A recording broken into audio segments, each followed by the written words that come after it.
Oh, welcome to another IELTS speaking practice. So today, students, it's going to do her speaking practice.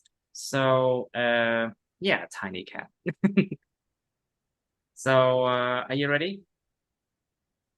Yes. You should be always ready. Yeah, you're always ready. Yeah. Okay. So now let's try some topic part one first. And so let's try topic something newer. Okay, these are the most recent topics, I could say. Okay, these are the most recent topics of, say, house, uh, housework and cooking. Let's do 109 and 61. So, let's wait, please. So, do you have breakfast at home every day? Why not? Uh, I don't have breakfast at home every day because I don't have enough time to prepare breakfast at home. Um, my my working schedule is too tight, It's too tight. so I I just buy some convenient food on the street on the way on the way from my home to my office. You mean you just pass by the convenience stores, no? You pass by the convenience store to purchase some what is it called? Takeout. Takeout food, you mean? I see. So how about other meals like lunch or dinner? Do you have them at home? Mm, I always had dinner at home with my parents, and Mm, my father, he's really, I think that he the best, uh, the most wonderful chef all chef, around the world the because most wonderful he chef. can cook. Chef, the most wonderful chef all around the world because he can cook anything I want. All around the world. Uh, But he can cook anything I want, I say. to be Right. honest, I love home cooking, So and you home cooking. How about home cooked meals? Of course, you do love them as well, I think. home cooking, yes. Um, So about how when I were meals, yeah. when I were when I were a little girl, I used to have a dream that I can become a professional chef A professional um chef, yeah. professional chef Mm. um because I love the vision in kitchen when my father and my mother cook together. Oh, I see. That sounds great. Now, do you want to learn how to cook well in the future? Why not? Maybe cooking here include baking cakes, including like what's it called? Cooking Western or Eastern or Vietnamese style foods, Yes, Western, Eastern, or Vietnamese style foods and all the things like that. I You really like want to, to learn how to cook well in the future because I love cooking for my family and my beloved one. ah, I see. Um, I also enjoy home cooking and want to try new recipe. Recipe. Uh, recipe. Đừng đọc là À, recipe nha. Cái từ này đọc là recipe nha. sao tôi cứ lộn nó thành cái hóa đơn vậy ta? Ừ. Recipe. Receipt. Cái Còn từ cái đó kia là là cái hóa receipt. đơn là receipt đúng không? Receipt là cái hóa đơn. Trời ơi là trời. Re, Recipe. là hóa đơn ăn uống, hóa đơn sau khi mua hàng, receipt. I always Còn đây là want to try recipe nha, new recipe. Okay. recipe for my family, and I think that having experience planning and preparing daily meals is good for our mental health. Very good for our Um, mental. Yes. Right. So what kind of housework? Housework include cleaning, all the cleaning, what's it called? Doing the laundry, washing clothes, doing the laundry, cleaning, mm, and cooking also include in the housework as well. Sometimes housework includes fixing broken things in the home. That also include in the housework if you have to talk about it. So what kind of housework do you like to do? Why not? Because sometimes a lot of people they I think housework it's just a chore. I Chore, really I agree call call something. Mm, but you don't enjoy it. You don't really enjoy it. So the chore is something that you have to do, but there's no enjoyment in that. Like for example, washing the dishes. Nobody like it, but they still have to do it. mm, So when you call consider something as a chore, so chore. people just have to do it because they have to do it. Họ phải làm nó tại vì họ phải làm thôi, chứ không có vui vẻ gì. Well, that's a chore. But when you do something with enjoyment, it's not a chore anymore. It's become a hobby, you know. And I really when, love uh, ironing every night. sorry, I I iron my clothes every night. My clothes so every night. I you usually iron, iron my clothes. so you Yeah, iron your clothes every night, I say. Iron. So you iron, iron your iron. clothes every night, I say. I say. I Why have and why is I that have kind of housework you like to do? Why? for me iron time also leisure time for me because I can hear music or podcast. Meanwhile, I try to iron my clothes um, to be ready for my next working day. And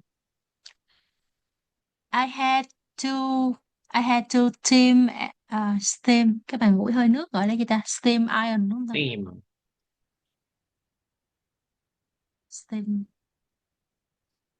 You mean put I the had to water on that iron, you mean? You mean yes, to I spray had two water, different steam iron xịt nước vô for cái various bình bạn kind ủi of hả? clothes. Mm. Right, you have to spray water onto the irons in order to iron your clothes, you mean? Yes, because I always want to wear um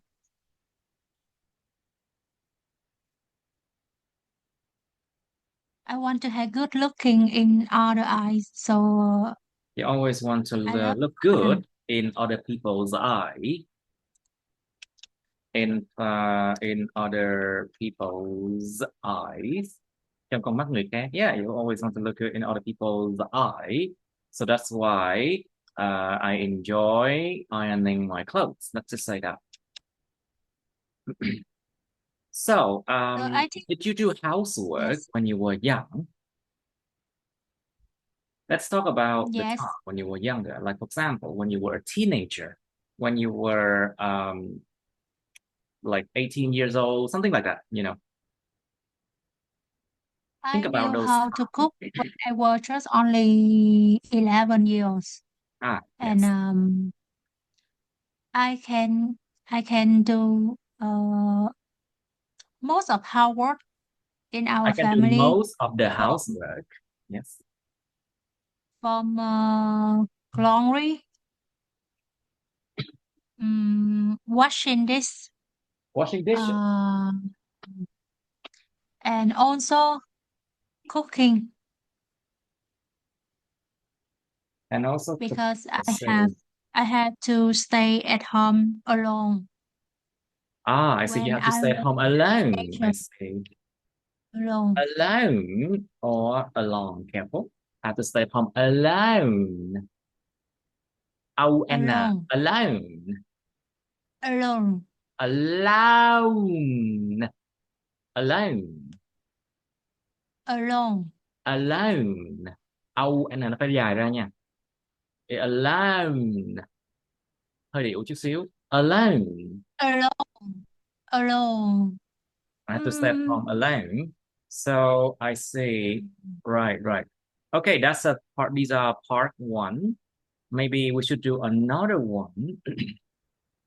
But I would suggest going to part two now because we don't have much time. So 161 already done. Let's move on to part two. So let's try part two now because I feel like you are quite ready for that. uh, okay, so here you can see these are part two question. Some of the part two question are followed by part three question, like for example, this one.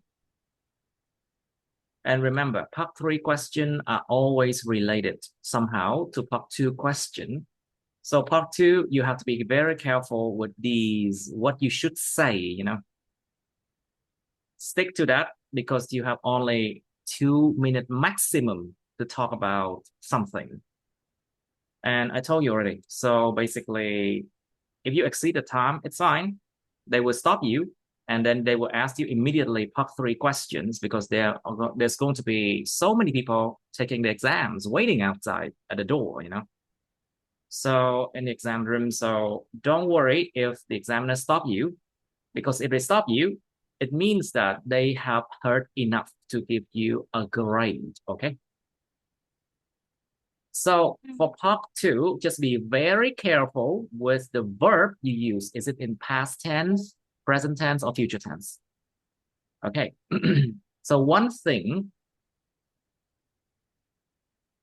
that I want to tell you is that if they ask you to describe the content of something, like for example, describe a book, describe a magazine, describe a film, describe an advertisement or something, a content in something, then you should use present simple tense, okay? Why? Because the content in those things are facts. They do not change. Doesn't matter if you talk about it in the past, present, or simple. These are facts. They do not change. So that's why you use present simple for contents. Những cái nội dung trong sách báo, trong phim ảnh, quảng cáo, các nội dung nào đó phải dùng hiện tại đơn nha. Tại vì đó là một cái mục liên quan đến sự sử dụng của hiện tại đơn á. It doesn't yes, matter sir. if they use past tense here. When you saw that advertisement, for example, if you talk about what advertisement, what it says, you use present simple there, okay? Mình nói về cái nội dung của cái gì đó thì mình bắt buộc phải dùng hiện tại đơn nha. Cho dù cái câu đó nó hỏi ở quá khứ hay cái gì đó. You have to be careful with that, okay? So if you have learned grammar unit 1, you probably is already learning it. You should know this, okay? For part 3, well, we'll go to that later, okay? But let's do 224 first. Okay, describe an interesting decision that you and your friend made together. So the word is to decide something. But the noun form is decision. Decision. Để Z nha. Describe an interesting decision that you and your friend made together. Miêu tả một cái quyết định thú vị mà anh chị và bạn của anh chị đã cùng quyết định cùng nhau. You should say what the decision was. Who made it? Why you and your friend made that decision? And how you felt about it. Okay. Just focus on these 4 hints, okay? If you do not, if you forget one hint, it's fine, no problem. Because these are what you should say, not what you must say, okay? Mình quên đi một cái gợi ý này cũng chẳng sao đâu, tại vì đây là những điều mình nên nói thôi, chứ không phải mình bắt buộc phải nói tất cả cái này. Alright. So, I'll give you some time for this one. Or do you need me to help you with this one?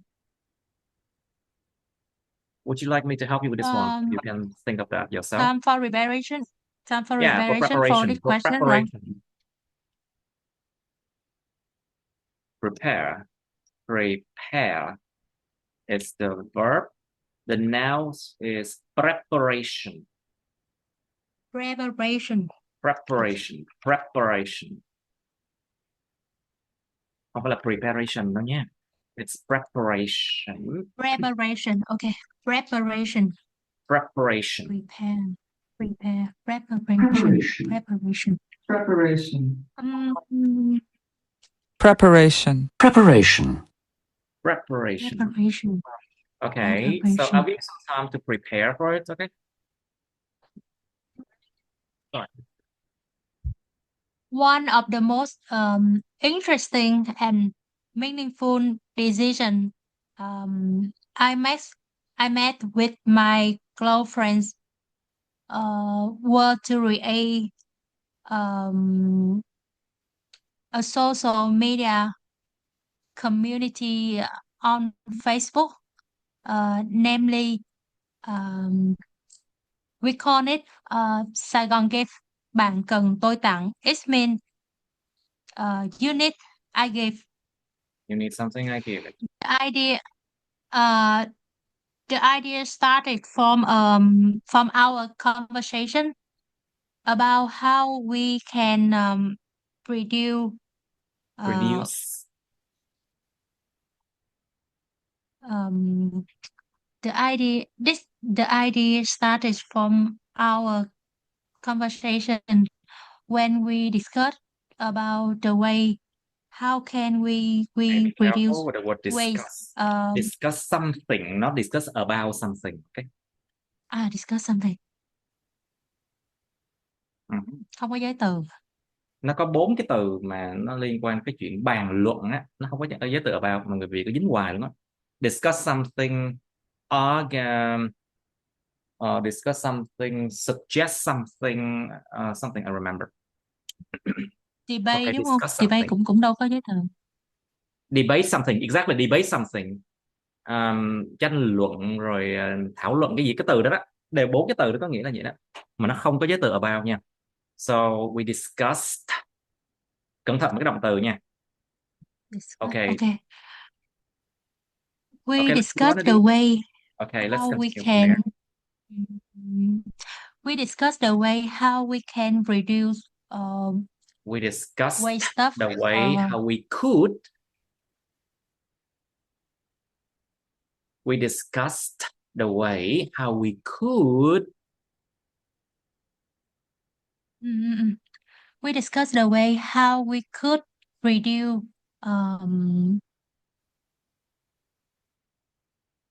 những món đồ lãng phí đó sao ta? Wasted stuff. Waste. Just say waste, okay? Waste. Just wait. Okay. We discussed the way how we could reduce waste. So we create a community for people to give their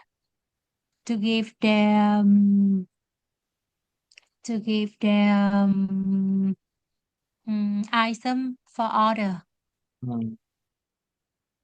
For example, For more detail, in our home, we always have some item that we no longer use.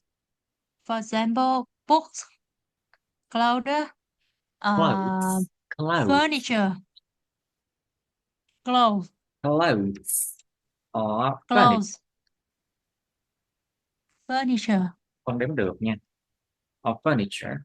furniture, So if you want to furniture. talk about plural, we can use pieces of furniture. Or singular, a piece of furniture. Pieces of Đếm được furniture. thì nếu mà muốn đếm nó phải dùng pieces of furniture nha. Okay, so we always have something like books, clothes, furniture. So when we build a Facebook group like that, anyone could ask for what they needed, or they can offer what they no longer use for community. At the first time, we just had a few of member, but now we have a 500,000 member in our group. Half a So million members of our group. making that decision.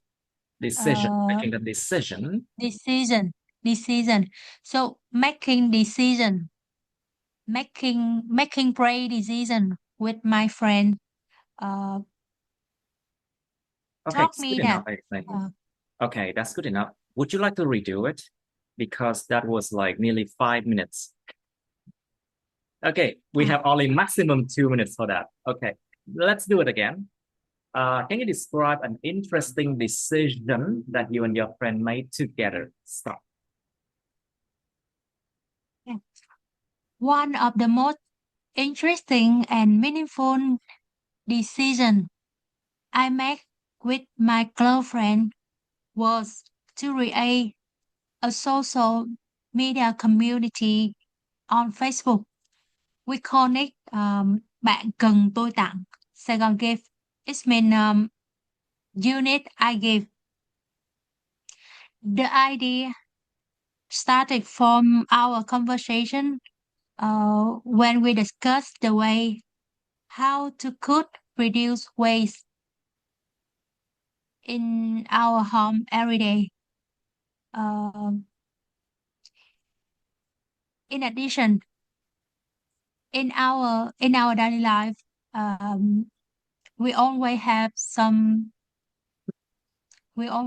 many items. For example, books, clothes, furniture that we no longer use.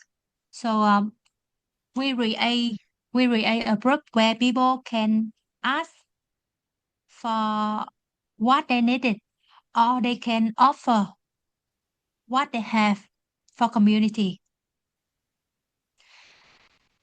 Well, sounds like At the first week, sounds like a group I need because I need to donate some furniture. Solely choice my group. We Yeah, have more than you should send me later. 500 members now. You should send me because I have a lot to give. So I strongly believe that making that brave decision with my friend taught me a big lesson. Big lesson. From small idea, just with small idea, but if we share with the right person, we can lead to a big. The right people, we can lead to a big impact, right? Yes. Đúng rồi. Số nhiều chưa? When we share just small idea with the right people, we can lead to a big impact. Bigger impact for society. Impact for the community, for the society. Impact for society. For society. All right, very good. Very good. Good practice. Now, that was a good part 2. Now, good. Now let's try another one. 223 is something that we will do next. Describe an advertisement which introduced a product you have seen. An advertisement which introduced a product you have seen before. Miêu tả một mẫu quảng cáo mà nó đã giới thiệu ra một cái sản phẩm mà bạn đã nhìn thấy được. So maybe like let's say a kind of food that you have seen, and then immediately you saw the advertisement for the product, for example. You should say when you saw that advertisement. So just to be clear. Okay, just to be clear here. To advertise is a verb. To advertise something. And the noun advertising. Việc quảng cáo, ngành quảng cáo. And advertisement. No, careful.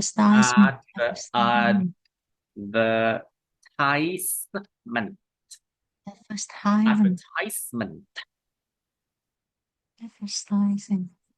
Advertisement. Nó còn một cái cách đọc nữa, đó là UK nè. Advertisement.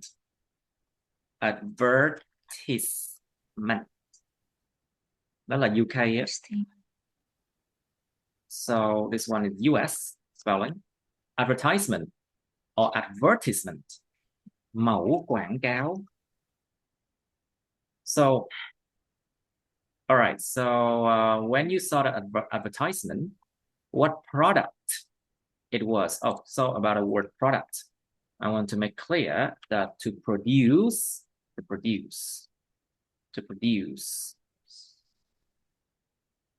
something, sản xuất cái gì đó. But there is a word for produce. It means all the thing that is made from agriculture. Sản vật nông nghiệp. So it's a noun, produce, okay? So also there was a word product.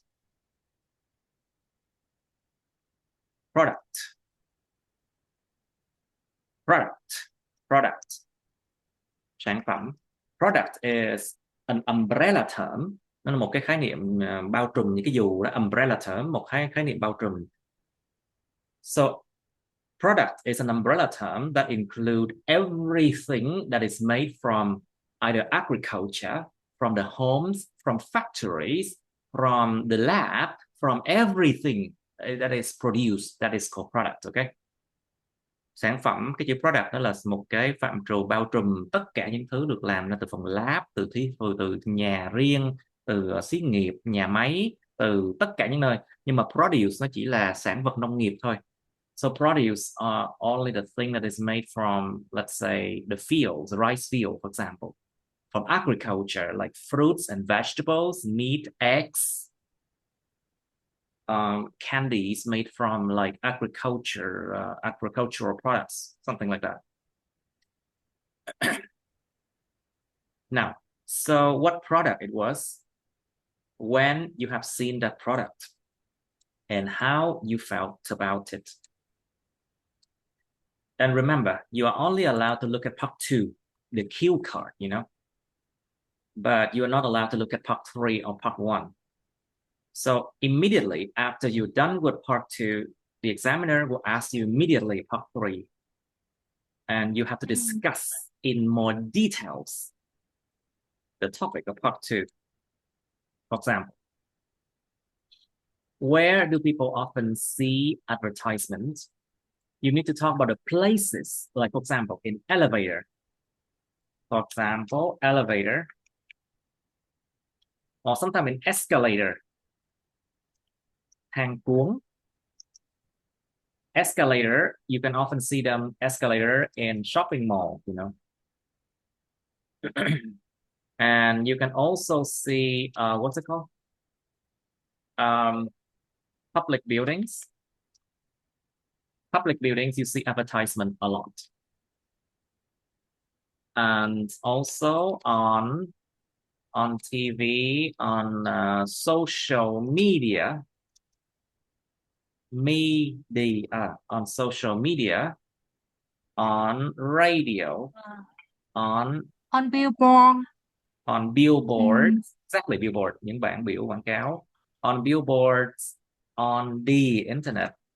Nói chung cái nào mà không được in ra thì dùng on, còn cái nào được in ra thành in. So anything that is printed out, you use in, okay? Like for example, in books, in magazines, in newspapers. Or sometimes you can see that in brochures. Với brochure nha, nó là brochure.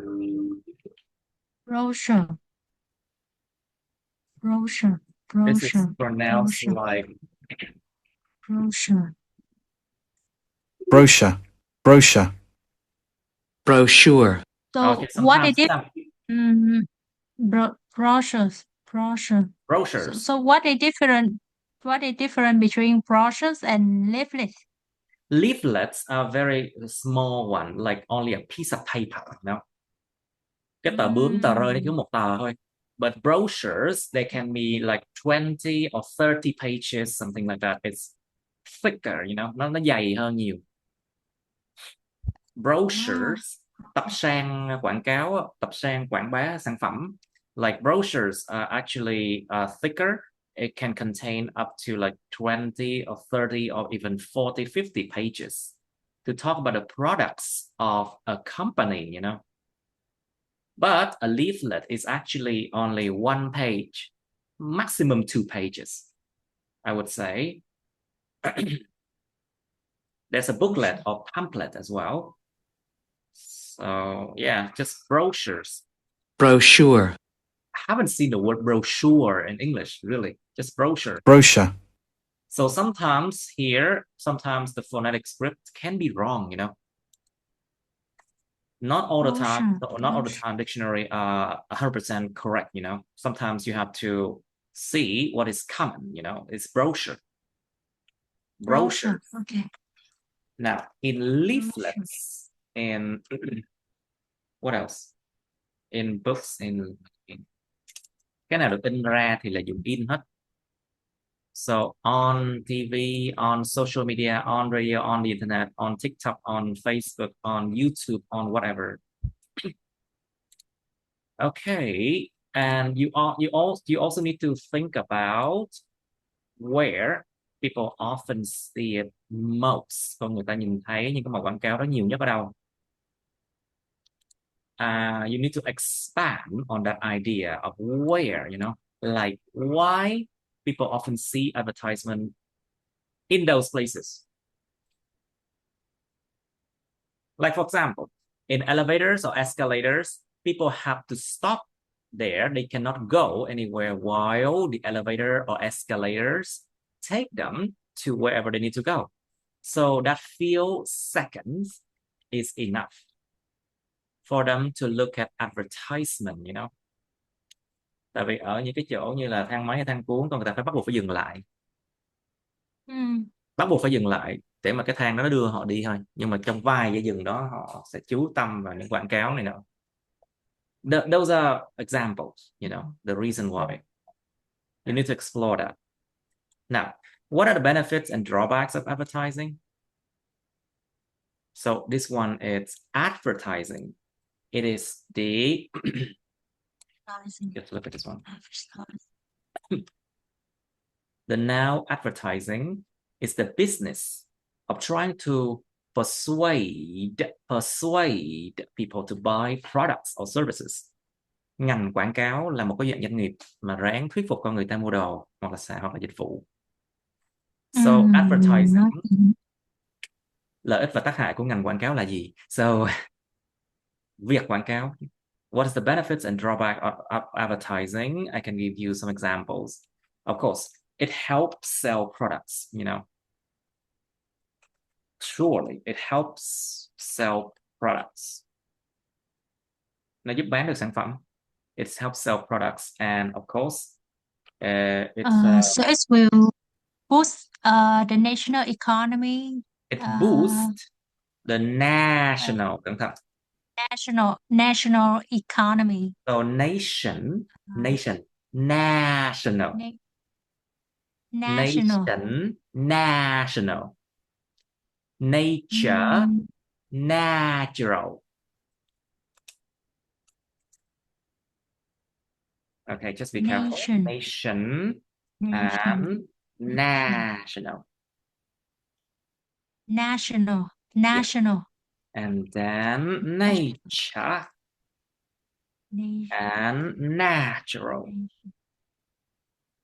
National. Okay. So international. Chứ phải là international nha. It's international. National. International. National. International. International. All right.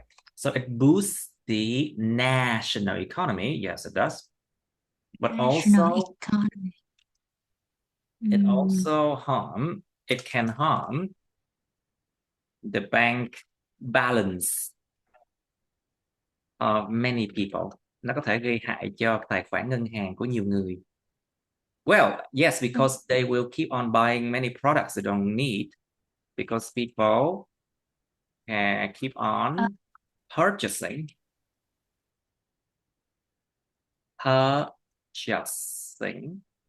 products they don't need, you know. It means over consumption. Yes, that is called overconsumption. Consumption. Tiêu thụ quá mức. Consumption. And of course, it produces mountains of trash, and basically it destroys the environment in the process. So advertisement actually indirectly destroy the environment. Thực sự là ngành quảng cáo có gián tiếp gây hại môi trường mà. Of course it does. And you should explore these ideas and give examples of what products, you know. Cho ví dụ những sản phẩm. And you should explore like these two ideas and then give example for each of them. Cho ví dụ mỗi cái nha. And then how are advertisement good or bad for children? Think about the fact that children often find it hard to resist the temptation, cám dỗ, resist the temptation. So basically, they often throw a tantrum, lăn ra ăn vạ. They often throw a tantrum whenever their parents say no to them.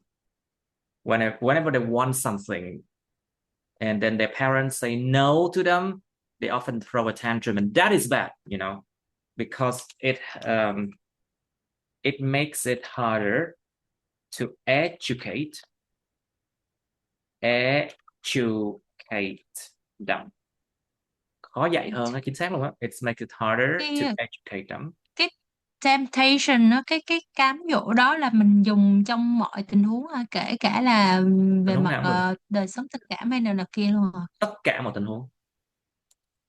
Còn Temptation can be used for a lot of things, yeah. Có một cái chữ là cái chữ desire, cái chữ khao khát á, cái chữ đó nó có nghĩa tiêu cực không? Desires, no, I don't think desires is negative. No, Giống như là thúc đẩy người ta khao khát những cái thứ người ta cũng không thực sự quá cần. Resist the temptation. I think the temptation is enough. Desire, no, I wouldn't use it in this situation. maybe they desire something. Desire often are used with things that matters, những cái thứ mà nó xứng đáng, những cái thứ mà đáng để chi Okay. thì nó dùng chữ desire hơn, còn mấy thứ vớ vẩn mất tiền thì người ta không dùng chữ desire lắm đâu. Temptation này I đúng think không? Okay. temptation is the right word for this case. Mm. Okay, so also talk about a lot of advertisement. They target young children, and of course, young children who often do not have the money to pay, they will ask their parents, and of course, it makes it harder to educate them because they often throw a tantrum whenever their parents say no to them. And also, a lot of advertisement, they distract children from their studies, đánh lạc hướng, rồi gây sao nhãng trẻ nhỏ khỏi chuyện học của chúng. They distract young children from their studies. Of course they do. And it tends to, how can I say, it tends to make people live a more superficial lifestyle.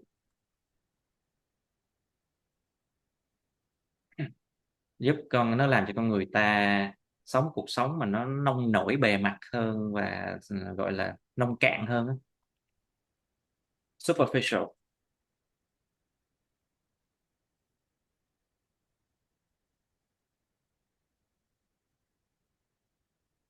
It's like they focus a lot on material possession. Material possession. Nó gọi là sự sở hữu vật chất. Nó tập trung vào chuyện sở hữu vật chất. They focus a lot on material possession, and of course, that is not good. And worse, it can basically make people take loans, O-N đó. Take loans from banks to cover their expenses. Để mà cover, để mà có thể bao phủ được, để mà có thể chi trả được những cái khoản chi tiêu đó, phải mượn nợ ngân hàng. It can make people take loans from bank to cover the expenses. I know a lot of people who do that, like people from the office. Their salary is not that great, but they have to buy the latest iPhone, you see, and they have to borrow money from take a loan from banks,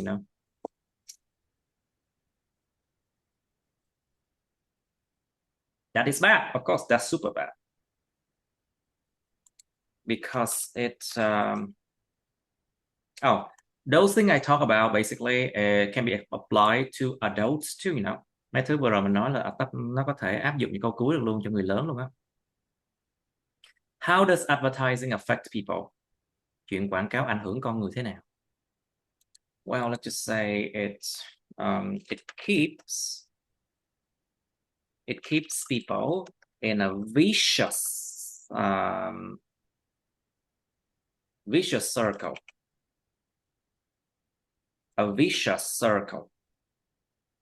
A vicious circle. Một vòng lặp hiểm ác. Nó giữ con người ta trong một cái vòng lặp hiểm ác như vậy. It keeps people in a vicious circle of overconsumption, Why? They keep on buying new things, and then they keep on taking loans, and then they will never be able to escape from that. Không thoát ra được. Khó thoát ra được lắm. Một khi đã nghiện rồi, once they are addicted, it's very hard to get out of this vicious circle. Vòng tròn hiểm ác, vòng lặp hiểm ác. And also think about environmental problems too, of course. because advertising lie a lot. Đương nhiên là nó dối rất nhiều rồi. Advertising lie a lot about the products that are being sold.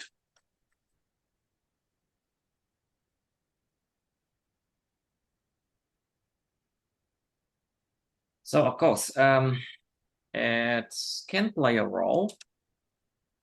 It can play a role in it can play a role in making people purchase more, to consume more. So it can play a role in destroying the environment. It play a role in making product quality worse. Nó đóng một vai trò trong chuyện làm những cái sản phẩm chất lượng của nó tệ hơn nha. It does play a role in making product quality worse if you think about it. Because if the product quality is too good, then people will not buy that much. It has to break down, you know, so people buy more. That's what happens here. And it is another vicious circle. Nó là một cái vòng lặp hiểm ác thứ nhì. You know. All right, so these are my fears. Okay. So you have some time to think about both part 2 and part 3 here. What? We need to do part 2 like twice because I feels like you need to practice more on part 2 because of the time restraint, you know. Nó có một cái sự mà giới hạn thời gian, time restraint, cho nên bắt buộc mình phải luyện part 2 2 lần chẳng hạn. Let's do part 2. Now, can you describe an advertisement which introduced a product you have seen, please?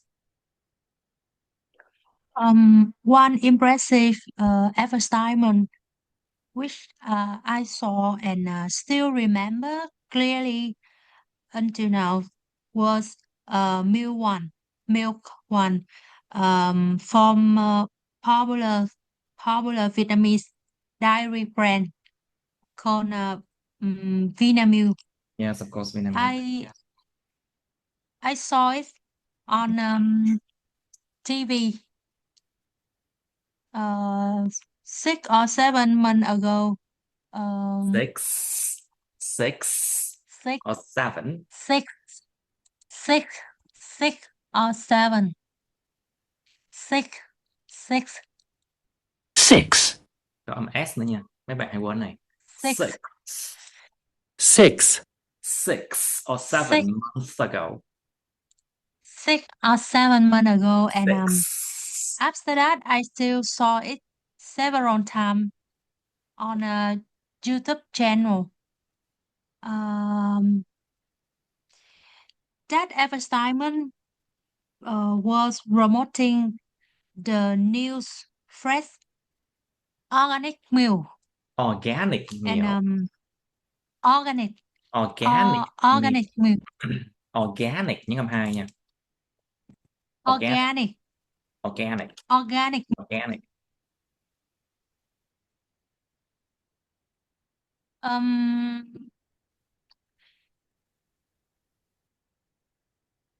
The advertisement show. The advertisement. No, mấy âm This cuối. Advertisement. This advertisement. The advertisement. This advertisement. Okay, this advertisement. Okay, slow down. This advertisement.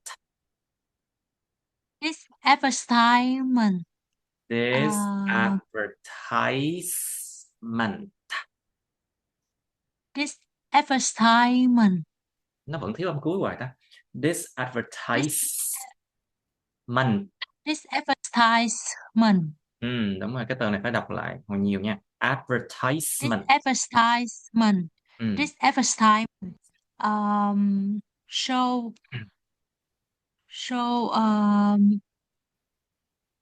the way how milk were produced naturally, and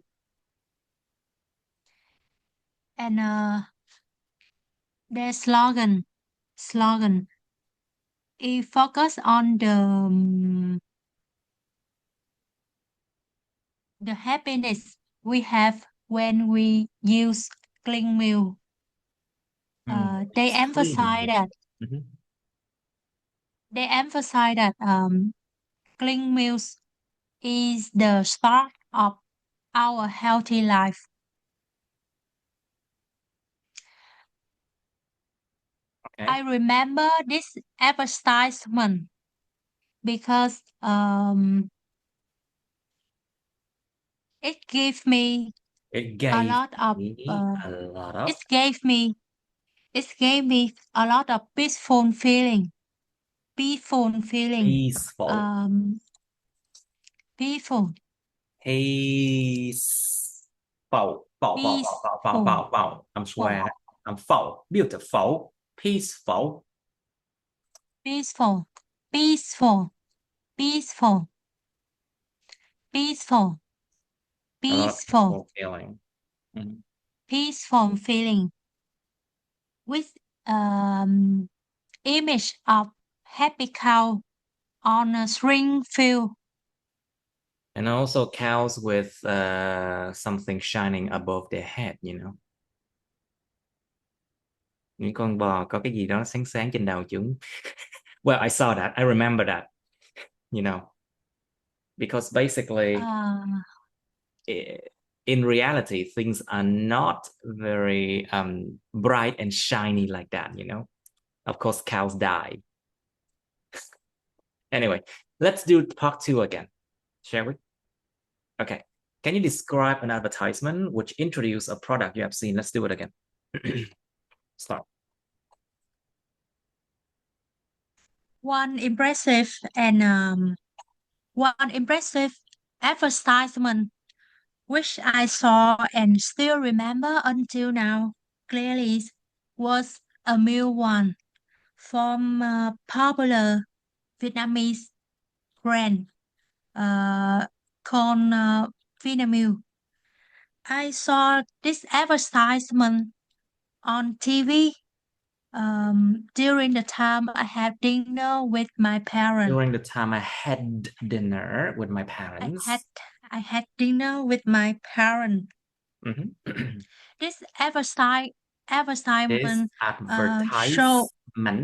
showed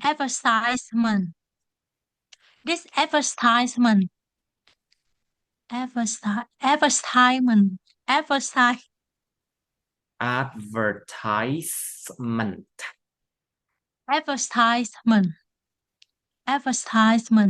show us how their product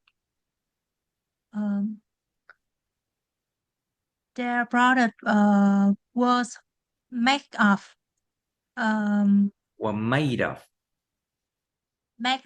Were made of. Âm đêm đúng. Made of.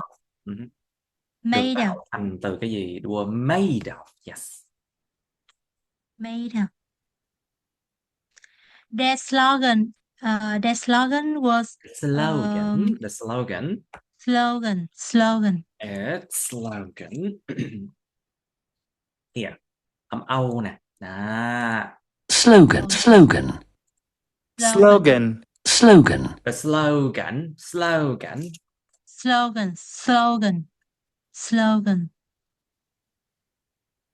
Or you can talk about the logo. The logo.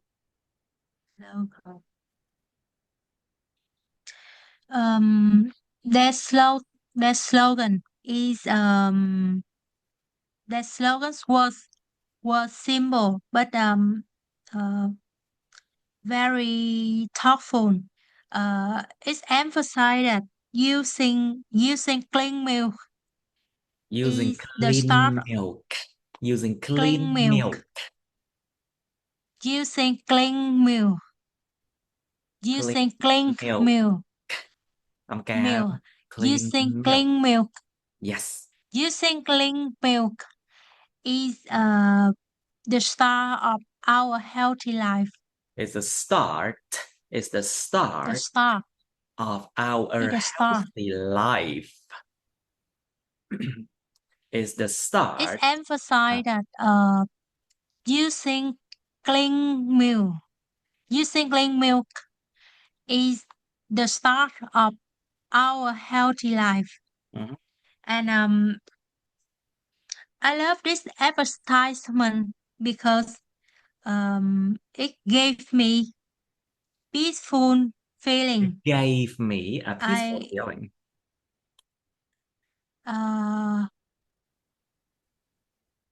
I love the image of a happy cow on green field On and green fields. Happy cows on green green fields. green field. And I also I also love the music. Uh, it's I think that it gave us more energetic for a new You need day. more energy. Energy for a new day. Mm,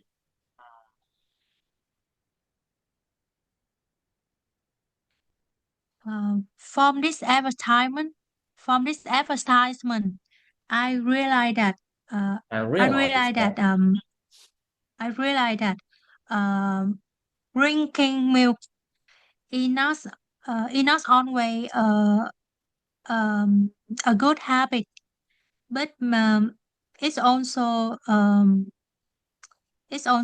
a key to show our club to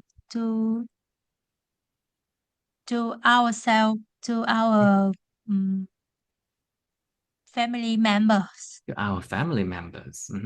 Okay, good enough. Nhưng mà không nên kéo dài đến tận 4 phút như vậy. Mình nên cố gắng sao mà gói gọn từ 2 phút này. Alright, so you can do that at home. Now we need to go to part 3. So where do people often see advertisements? Đó, thấy chưa nào? Nói rất từ từ nhưng mà chú ý những âm cuối các thứ. Nhưng mà nó vẫn không vượt quá thời gian giới hạn. Now, Mm, where do people often see advertisements? Nói từ từ. um, Let's do it slowly. It's okay.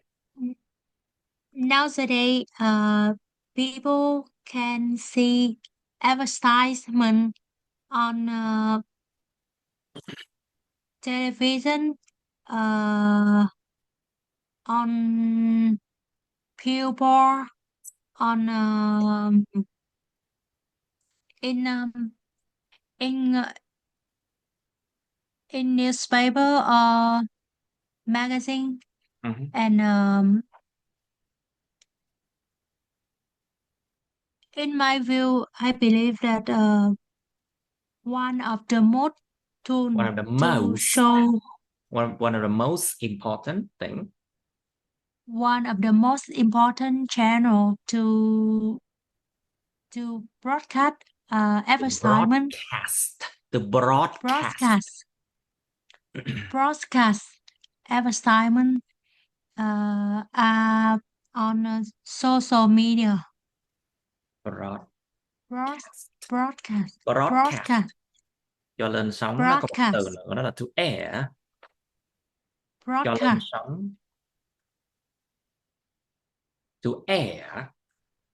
broadcast broadcast Air. broadcast broadcast error.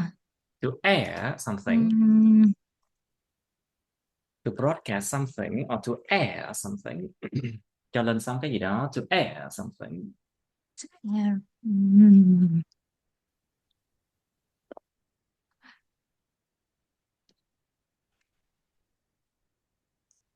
Um,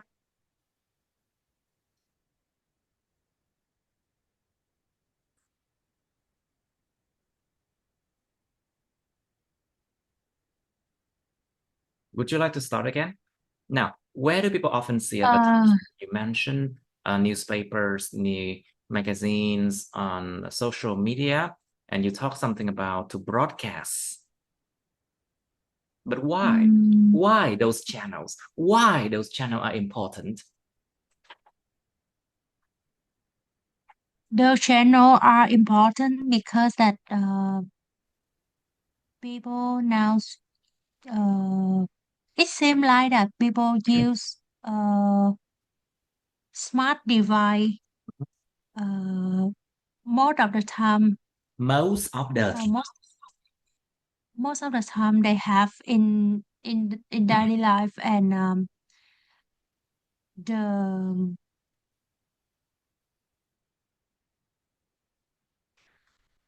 I believe that the advertisement which broadcast on social media can approach many kinds of can approach viewer. any kind of.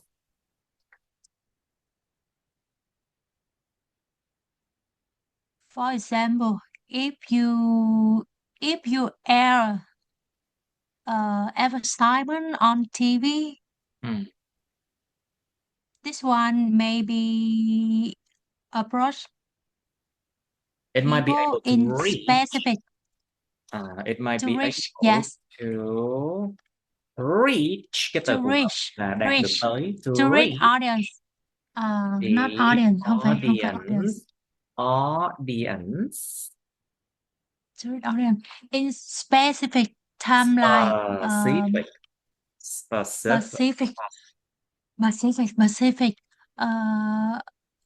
In specific time and Places. In specific time and places. Những cái thời điểm cụ thể và những nơi cụ thể nhé. Time and places. I'll be able to read. But if you air your advertisement on YouTube channel, it can be seen. It can be seen anytime. Exactly. And very annoying. And very annoying. Everyone just want to turn it off, you know. So that's why my YouTube channel, I do not turn on the advertisement, you know. So you had to pay fee for the account, right? Oh, well, I never get a dime from YouTube ads anyway. I use YouTube to connect me with people and students, but I never actually earned a dime through YouTube ads. So it's fine. I turned them off. I turned the ads off. Anyway, so what are the benefits and drawbacks of advertising? Let's try this one. For first time, it's good. Lần đầu tiên thử phát free là tốt rồi đó. Cứ từ từ cố gắng là được. Ok. Lần đầu tiên thử phát free. Đúng sao thử hình hành nữa. You know? Well. Okay, so what are the benefits and drawbacks of advertising? Okay, I'll go up here so you can see. Oh yeah, here. There. It helps our products. Okay, you can see. There are some particular benefits of advertising. Benefits. Benefits. Benefits. There are some particular benefits of advertising. Firstly, advertisement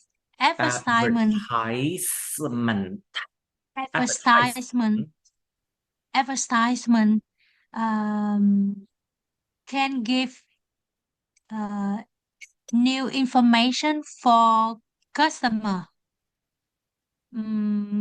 For example,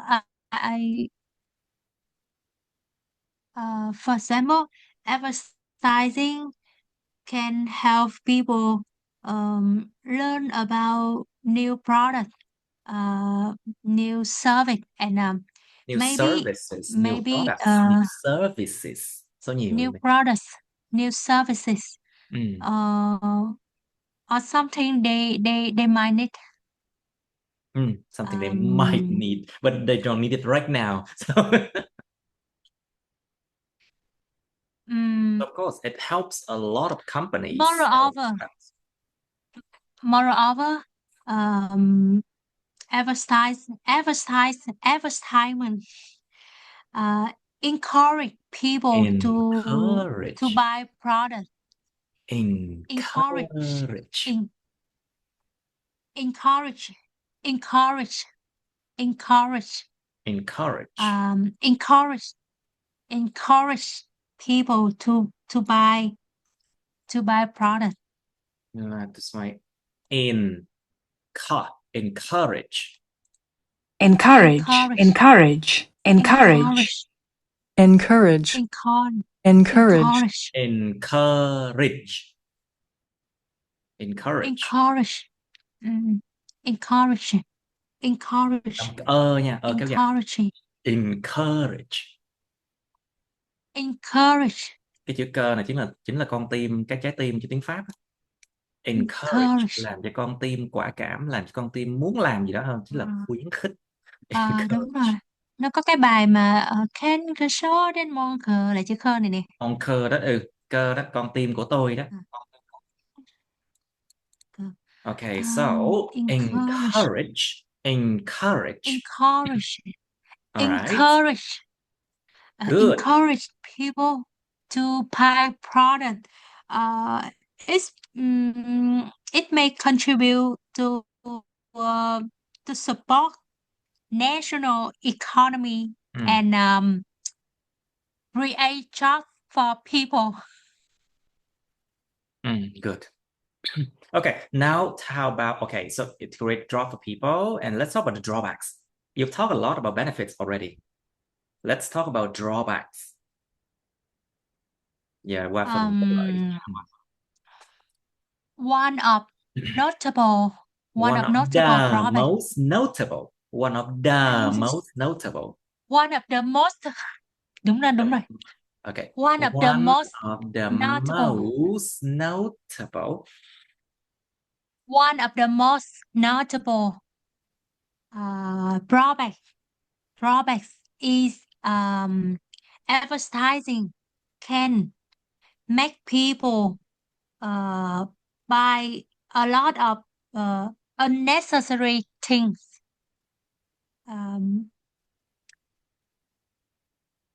It means that people buy things, but they don't really need it, and it can create overconsumption in society. Overconsumption. And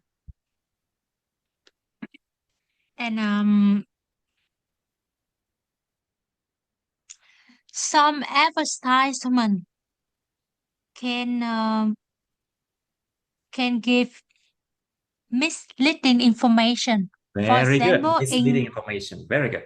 In cosmetics. What? In cosmetics. Tại vì cái này là hay gặp trong ngành mỹ phẩm lắm. Basically, there's a lot of live stream. There's a lot of live stream, and they basically advertise a lot of cosmetics, which are in which the ingredients, cái thành phần ingredients are not clear. We don't know where the ingredients come from. Nó gọi là false advertising. Moreover, so these things are called false advertising. False advertising. False. I'm out. False advertising. False advertising. False. Việc quảng cáo láo. False. False advertising always happen a lot in cosmetics. False advertising can lead can make misleading information for consumer, and it can be harm to beauty or health of people. Or the health of people. In addition, children are easily influenced by advertisements. Influence. By easily influence. Children are easily influenced. Bị ảnh hưởng. Influence. Advertisement. Influence. influenced. By advertisement. So they may have expectation about what Động they từ của nó là to expect. Động từ to expect. Và danh từ của nó là expectation, chứ phải expectation nha. Expectation. Nhớ năm thứ ba hả? Đúng mà thứ ba, expectation. Expectation. Cái này sai hoài nè. Tại vì cứ nhớ là động từ và cái danh từ nó đọc không có giống nhau đâu. Không thể nào là expect xong rồi expectation. No, nó là expectation. Expectation. Cái này sai hoài luôn á. Yes. You need to be careful with this. Năm thứ ba. Expectation. Nó phải là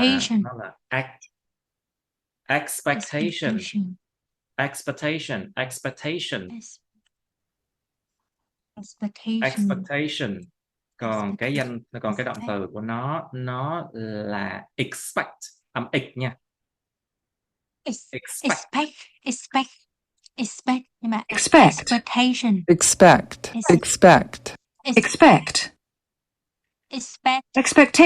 Expectation. Như phải là x nữa. Expectation.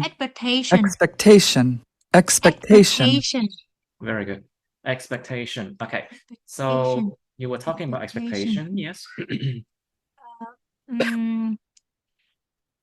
I mean that some children maybe they can have they can change their expectation and habits when they see a lot of advertisement every day.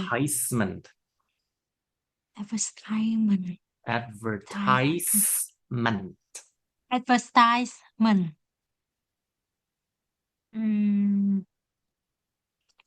And also sometimes they can increase financial pressures on their parents if their parent cannot afford to buy their favorite item. I agree with that. All right, I could agree with that. Very good. So, but you already talked about children now. Mình lố qua cái phần children rồi. Okay, so advertisement, good or bad for children? Let's focus on children now, okay? Okay, so yes, from this part.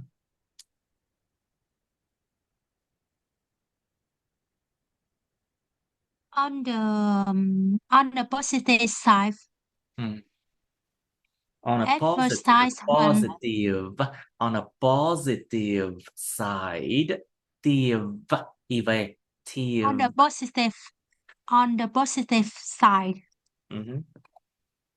Advertisement helps people, especially children, discover knowledge. Không phải knowledge. Discover awareness of new trend product or services that which may improve their life.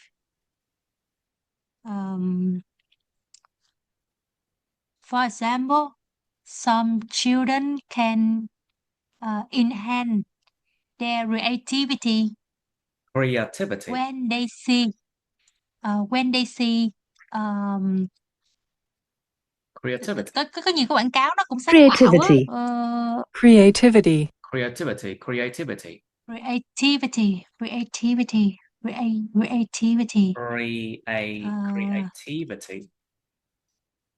Creativity.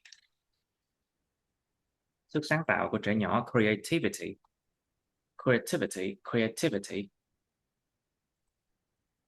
Okay, it enhanced their creativity.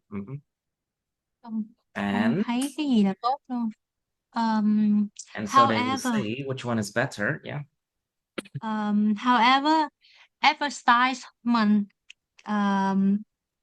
have a lot of negative effects for children. On children. On children. Effect on nha. Tác động lên. Effect on. Have a lot of Effect on. bad effect on young children. Effect on. Effect này là lúc nó là noun hay nó là verb thì nó cũng là dùng với giới từ on hết hả? No. Nó Hay là là sao nè? Affect. To affect someone. Đúng rồi. Đó là ảnh hưởng Rồi đến nhớ ai rồi. đó. Nhớ nha. Và nó không có giới từ là on ở đây, hoặc là affect to, không có nè. Nó không hề có giới từ nha. Affect someone or something nó bằng Affect là someone or something. influence someone or something. Affect. Influence someone or something. Danh từ của nó là Affect to someone have or something. an effect. To have an effect on. Nó theo một cấu trúc như vậy. To have Influence. an effect on. Bằng to have an influence on. Cái gì đó. Ok. Đó. Nó theo một cái cụm như vậy. To have an effect on. Or have an influence on. Okay, let's do it. An effect.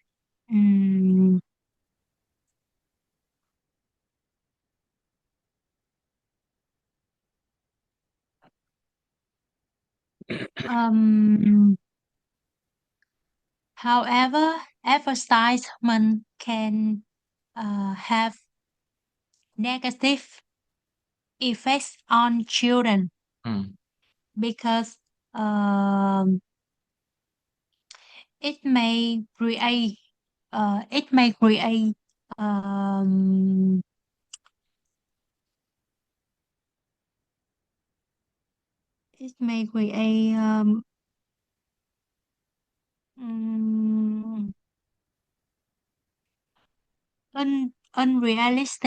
unrealistic standards for You mean young unrealistic audience. standards? Unrealistic standards. Unrealistic Unrealistic. standards. Unrealistic. Unrealistic Nó có cái chuẩn standards không thực tế. for young audience. Unrealistic standards for the audience. Những chuẩn không thực tế đối với những người khán giả. Những tiêu chuẩn không thực tế. Unrealistic standards for the audience. All right, good. But most of the time, it's bad for children. Sometimes I see that maybe by watching a lot of advertisement, children will learn that a lot of advertisement, they lie a lot, you know. Thực sự trẻ nhỏ bây giờ nó cũng khôn lắm phải không đâu. Coi nhiều quảng cáo nó cũng biết được là mấy cái đó nó dối.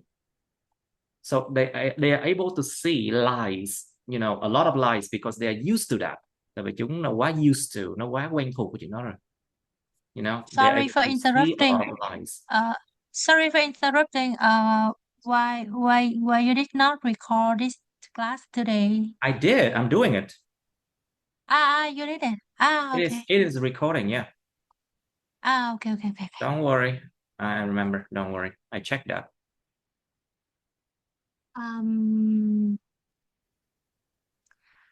Okay. To be honest, I think that advertisement is not completely good or bad. Because everything has their good or bad sides, you know. Okay, so please continue. It depends on how it depends on their responsibility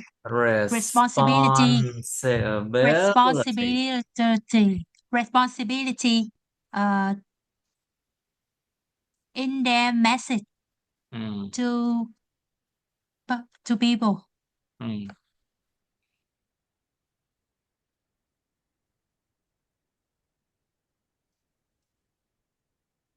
Mức độ nó nói xạo nhiều hay ít thôi đúng không? Chứ làm sao... A lot of the time they just lie. They lie more or less, you know. They lie more or they lie less. They cannot, basically advertisement will not tell you the truth. but they just how can I say, they can tell you half truth. You know half truth, nửa sự thật, một nửa Half sự truth, thật. half truth. They can tell you half truth instead of lying. They But can a tell you half truth is not truth. of course, Ờ, but at least it's not có lying, you half know. truth rồi có whole truth hả? Of course, half truth, it's a term in which a lot of advertisement, they just talk about half of the truth, of course. Like they will not talk about the bad thing of using that product, like disadvantages when you use that product. And advertising, they abuse half truths a lot. Những cái người mà quảng cáo á, họ lạm dụng cái chuyện mà half truth rất là nhiều luôn. Because why? Half truth is not considered as false advertising because they did not lie. They just don't tell you the bad thing about that product. Tại vì nó nói một là sự thật nhưng mà nó đâu có nói dối. Nó không bị tính như là quảng cáo láo sai sự thật nha. So that's why a lot of advertisers, những nhà quảng cáo, they just tell you half truth. And the law cannot do anything about them because those are not exactly false advertising. No, it's not. Like, for example, with electric bicycles, xe đạp điện chẳng hạn. But electric bicycles, they can tell you that, okay, these bicycles are very good for the environment and you can charge them quite fast, có thể sạc khá lẹ, họ tốt môi trường. But what they do not tell you is that after 10 years on something, the battery, when they break down, you cannot use them anymore. They will destroy the environment a lot. Oh. They did not tell you that. They may risk of fire.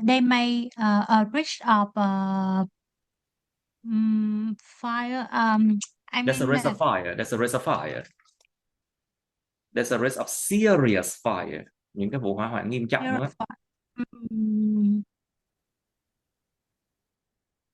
There's a risk of serious fire, and that you cannot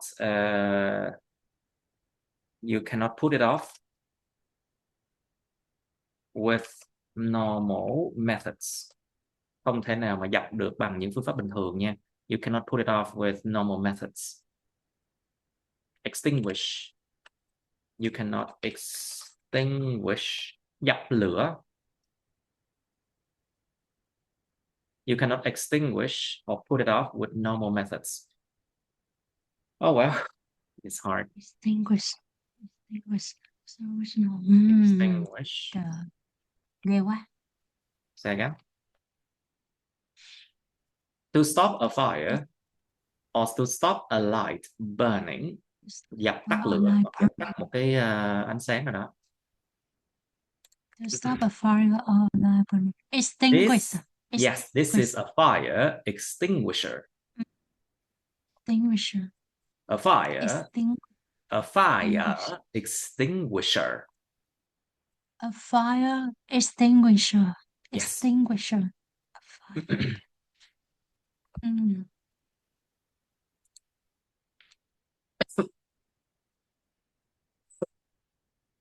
Now, so let's do the last question. How does advertising affect people in general, not just children, you know? Bây giờ nói về con người nói chung đi, không chỉ trẻ nhỏ. Bị ảnh hưởng bởi quảng cáo thế nào? So, you talked about the fact that advertising give unrealistic standards for the audience. Let's work on that now. Mình tập trung vào cái vụ mà nãy mà bạn vừa nói về cái tiêu chuẩn không thực tế. Đi, mình tập trung vào đó đi, thử đi. Let's just focus on that. Cái nhân quả In general speaking, advertising affects people by creating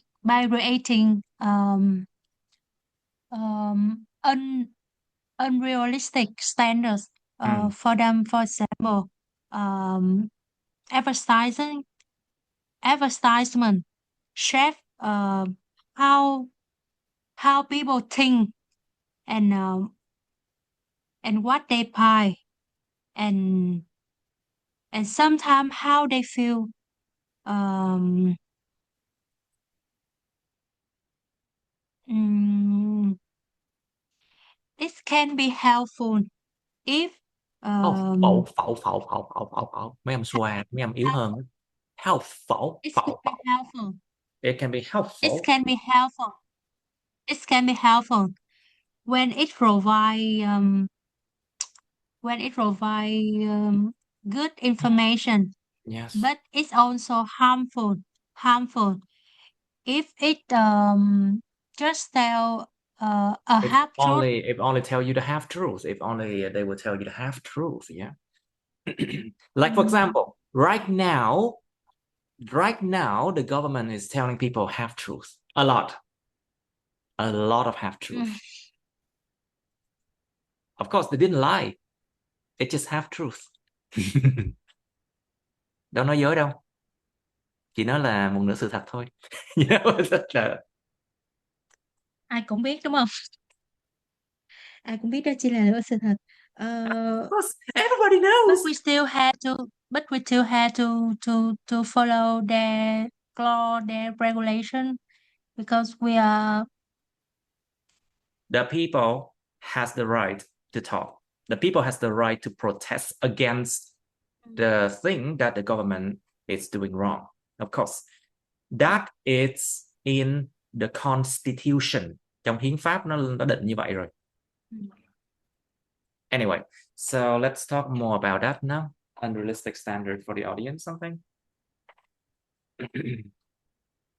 Okay.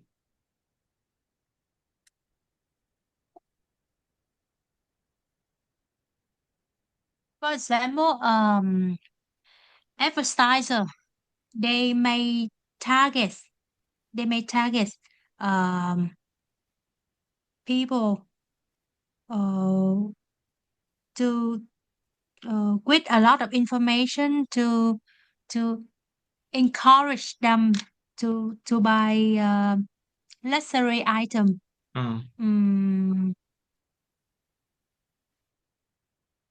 To become trendy people or something like that.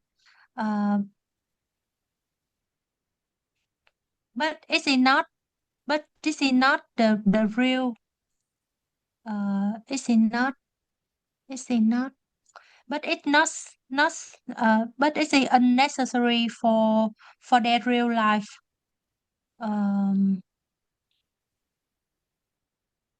Sometimes, some people just had low income, but they still try to. But they still try to have a lot of expensive expensive item because they don't want to become an outdated people. Phải không ta? Lạc hậu, ý là không muốn lạc hậu I thì mean, phải they cố don't want to become old-fashioned or outdated. Old-fashioned Old-fashioned or outdated. Outdated. Never want to become outdated or old-fashioned. Old-fashioned. That is a phenomenon. A phenomenon. A phenomenon. A phenomenon. Phenomenon. A phenomenon. A phenomenon called FOMO, fear of missing out. Missing out. Một cái hiện tượng gọi là sợ thua cuộc, sợ quên, sợ lạc hậu, fear of missing out nha. This one happens a lot during school years, những ngày đến trường cái FOMO này nó mạnh lắm luôn á. But when we become more mature, FOMO becomes not that powerful anymore. But a lot of people, they still believe that they should not miss out on things, and that's where it comes in. To the best of my knowledge, one more example. Advertisement make people believe that they will happier They will if they be process happier. They will be will be happier. happier will be happier if they have their products. But it's not true. Sometimes you buy this one, but you're still not happy. Not Um, happy with that, yeah. but the feeling, Now, but the all right, let's talk about like how advertising affect their saving or their bank balance. Obviously, the more advertising, the worse the people's bank balance become because they keep on buying. Okay, it's good for the economy, but it's bad for the bank balance of people. Can we talk about like how people take loans just to buy like the newest smartphone, for example? You know, một vấn nạn um, khá nghiêm trọng phải không nào? uh, yeah, they take loan or They take they loans. try They to take use loans from banks. loan, O-N, loan, loan, loans. loan, They take loan. loans. O-N, kéo dài ra. Loans. They take loan, They take loan. loans. They take loans, or Mhm. they try to use their credit card to buy new smartphone, Mhm. vehicle, không phải, xe máy mà kiểu xe máy hay ô tô gì đó, đại loại là mình dùng vehicle đâu được hả? Why not? You can use the Vehicle, xe word cộ nói chung. vehicle for everything. Vehicles Ờ, basically can be used for any cars, any motorbike, any ờ, airplane, anything, you know. Nó chỉ là một cái phương phương tiện nói tiện chung đưa thì người được ta hả? đến nơi thôi. Ờ. Alright. Although their salary is not allow them Is to although their salary does not allow them to be able to afford those luxuries, những cái sự xa hoa đó. Luxury.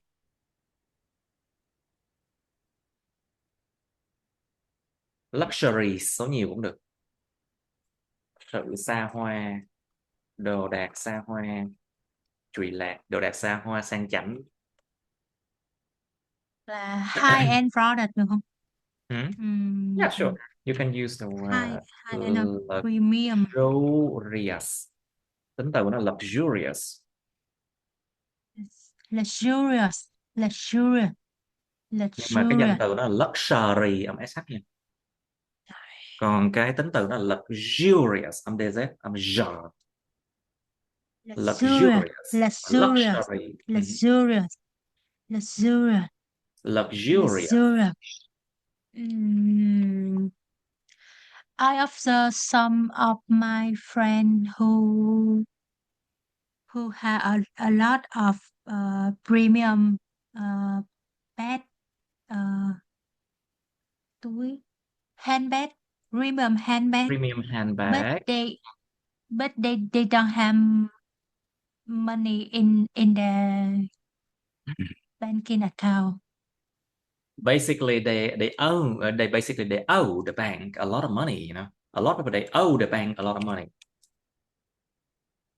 They owe Own, own. Cẩn thận. Cái này một cái là owe là nợ ai đó, còn cái là own là sở hữu cái gì đó. own này là nợ. To owe someone something. Owe someone something một cái là own.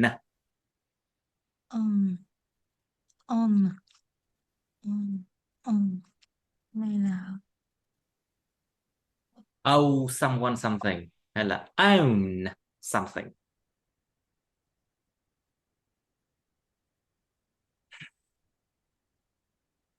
Có những từ mà phát âm nó siêu làm khó người Việt luôn. You know. own, Own.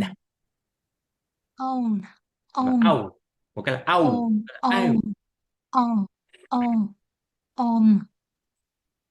Own. Own. Mm.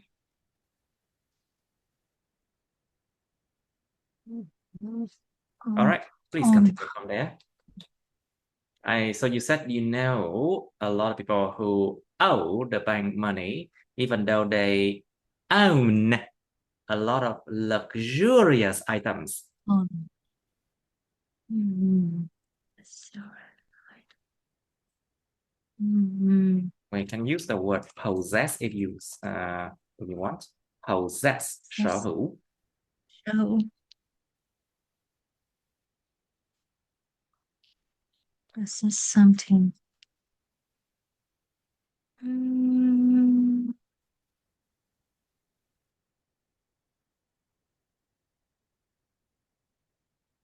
Is there any mistake on something on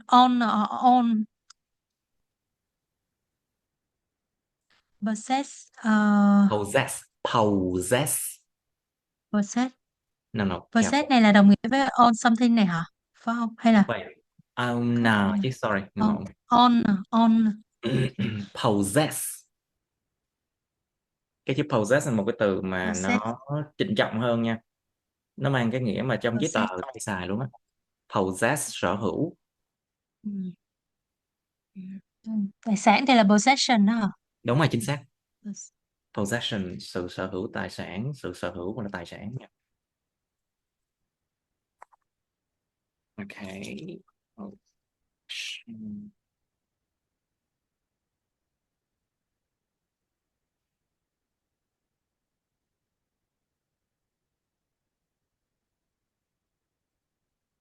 Nếu mà là sự sở hữu thì nó không đếm được, còn tài sản sở hữu thì đương nhiên đếm được rồi. Mấy cái khái niệm nào thì thường nó sẽ không đếm được.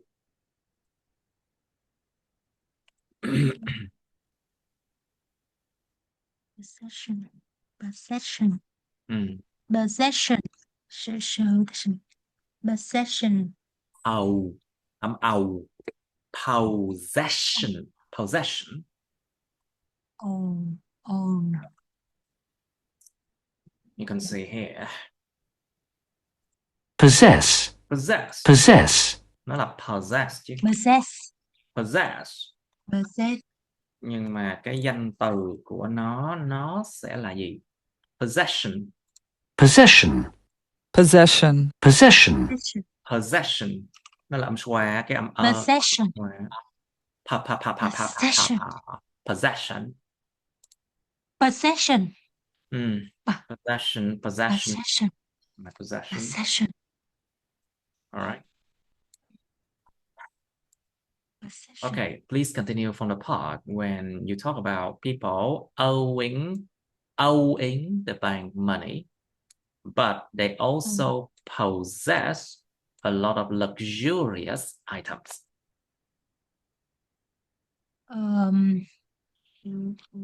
Because they want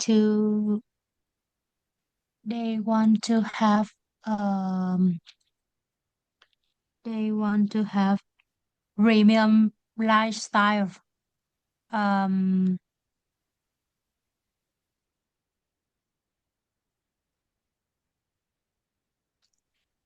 And maybe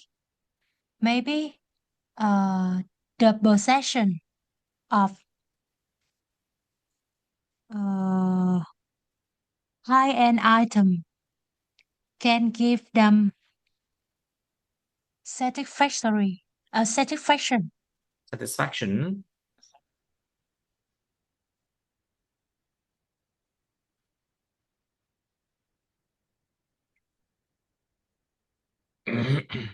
So, Okay. sometimes they confuse to buy or not, but the message of advertisement make their inner voice Inner to voice. buy it. Giọng nói bên trong mỗi người. Inner voice. Wow. Wow, it's good. Cái Talk about này inner voice. đi mua mỹ phẩm là sẽ bị đó.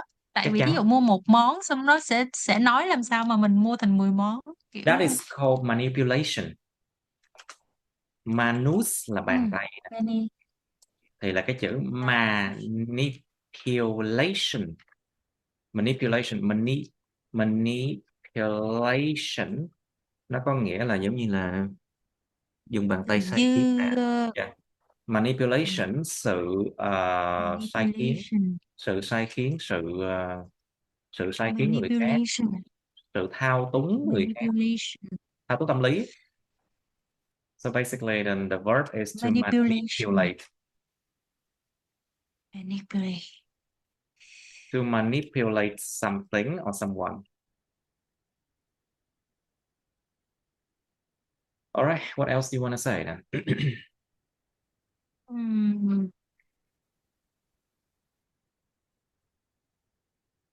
Okay, maybe let's just stop here and then. I think you're pretty tired today already. And we have talked a lot about many things. So it's important to go home and redo these questions, okay? And try to use these vocabulary, okay? Miss, I think we should stop here now. I'm also a bit tired too.